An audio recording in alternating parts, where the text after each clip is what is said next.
జీవము గల యేసునామమున ప్రేమైనటువంటి సహోదరి సహోదరులారా, ఈరోజు తల్లి తిరుసభ పరమ పవిత్ర వరమగు క్రీస్తు ప్రభువు యొక్క శరీర రక్తముల మహోత్సవము లేక దివ్య ప్రసాద మహోత్సవమును కొనియాడుతూ ఉన్నది. ఈ లోకములో మనిషి జీవించాలి అంటే ఆహారము అవసరం.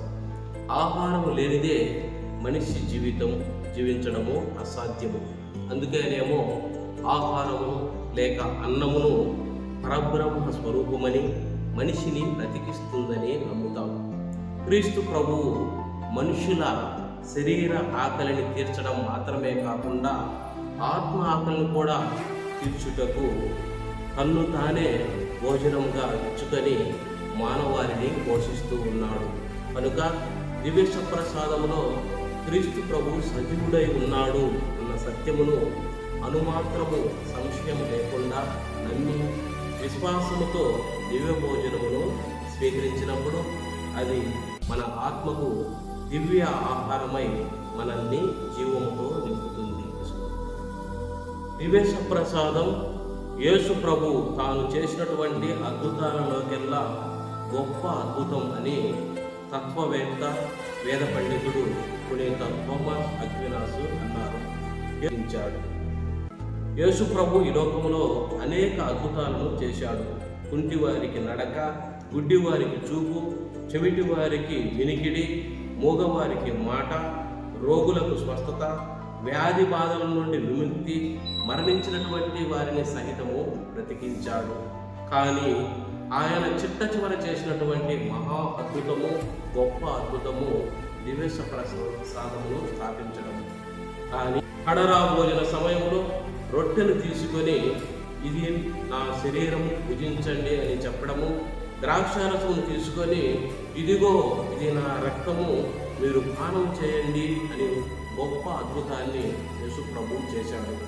ఈ విధంగా యేసు ప్రభు తన శరీర రక్తాలను మనకు దివ్య ఆహారముగా ఇచ్చి మనము జీవించడానికి, జీవము కలిగి ఉండడానికి, జీవముతో నింపబడి ఉండడానికి, దేవునితో ఐక్యము కావడానికి, దేవుని చేరుకోవడానికి, పరలోకం పొందడానికి యేసు ప్రభు స్థాపించినటువంటి గొప్ప దివ్య సంస్కారము ఈ దివ్య ప్రసాదము. సృష్టి గ్రంథము నుండి మనం గమనించినట్లయితే జీవం అనేటటువంటిది దేవుని స్వంతము. అదే జీవాన్ని దేవుడు ఈ లోకములో తాను కలుగజేసినటువంటి సృష్టి వస్తువుల అన్నింటికి కూడా ఉంచాడు. మరి ముఖ్యంగా మానవుని తన పోలికలో చేసి జీవాత్మతో నింపి తనతో కలిసి ఉండే విధంగా దీవించాడు. కానీ మానవుడు పాపం చేత దేవుడిచ్చినటువంటి ఆ ప్రత్యేకతను కోల్పోయి ఆత్మవంచకుడయ్యాడు. అలా మానవుడు పాప అంధకారంలో ఉండకుండా, ఆత్మీయంగా నాశనం కాకుండా దేవుడు మానవుడుగా క్రీస్తు ప్రభు రూపంలో ఈ లోకములకు మానవాళిని రక్షించుటకు వచ్చాడు. యోహాను సువార్త 3వ అధ్యాయం 16వ వచనము, 10వ అధ్యాయము 10వ వచనము. పాపము చేత మానవుడు కోల్పోయినటువంటి జీవాన్ని ఇచ్చుటకు యేసు ప్రభు ఈ లోకమునకు వచ్చాడు. తాను ఈ లోకం విడిచి వెళ్ళిన తరువాత అది ఆగిపోకుండా తన జీవం, తన ఉనికి మనలో ఉండాలని, కడవరకు మనతోనే ఉండాలనే ఉద్దేశంతో యేసు ప్రభు కడరాత్రి భోజన సమయంలో తన దివ్య శరీరాన్ని, రక్తాన్ని మనకు దివ్య ఆహారంగా ఇచ్చాడు.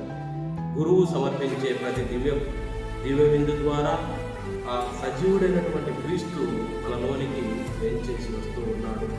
ఇప్పుడు మనము తెలుసుకోవాల్సినటువంటి విషయం ఏమిటి అనగా, ఏ విధంగా మనము దివ్య ప్రసాదమును మనలోనికి స్వీకరిస్తూ ఉన్నాము?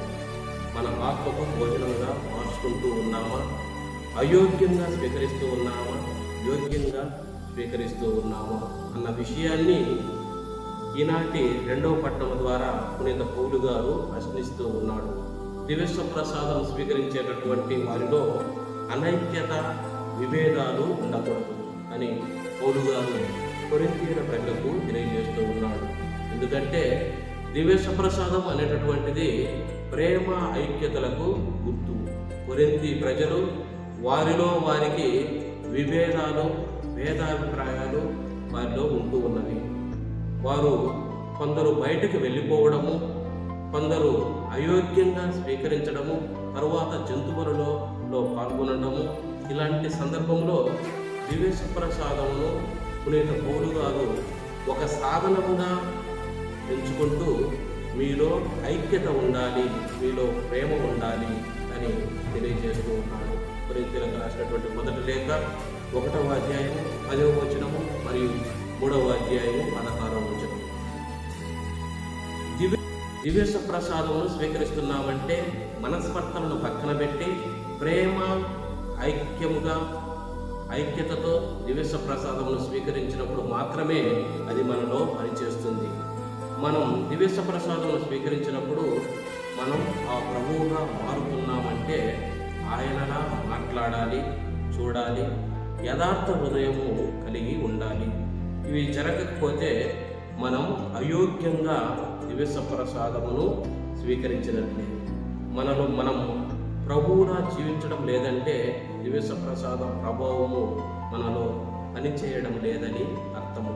ఉదాహరణకు, అనారోగ్యంతో ఉన్న వ్యక్తికి మంచి ఆహారము ఇచ్చినా అతడు దానిని వాంతి చేసుకుంటాడు. అదేవిధంగా యోగ్యత లేకుండా దివ్య ప్రసాదాన్ని స్వీకరిస్తే మనలో లాభం కంటే నష్టము కలుగుతుందని కొరింథీయులకు రాసినటువంటి మొదటి లేఖ 11వ అధ్యాయము 27వ వచనము మరియు 29వ వచనం నుండి 30వ వచనంలో తెలుపబడినటువంటి వాక్యంలోని అర్థము మనము చూస్తూ ఉన్నాము. ప్రియమైనటువంటి సహోదరి సహోదరులారా, కనుక ఈ పండుగ ద్వారా క్రీస్తు ప్రభువు మనలందరినీ యోగ్యమైనటువంటి రీతిలో తన శరీర రక్తాలను స్వీకరించమని కోరుతూ ఉన్నాడు. అనగా సరైనటువంటి సిద్ధపాటు కలిగి ఉండాలి.